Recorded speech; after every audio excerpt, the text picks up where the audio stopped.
কি খাচ্ছ পিউ? ফিশকে দেবে? খেতে পারবে না ফিশ। ওই দেখো একটা পিস খাবার খাচ্ছে, দেখেছো? দাও দেখি, দাও, খায় না। দাও, দুটো তিনটে দাও, বের করে দাও তাড়াতাড়ি। আরেকবার।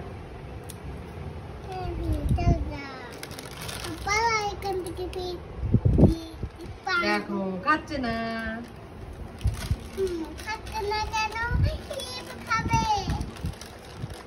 হ্যাঁ, ছেড়ে দাও, হয়ে গেছে।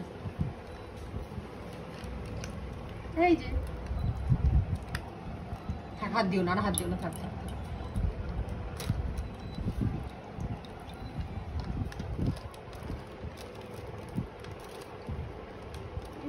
হচ্ছে না, এই যে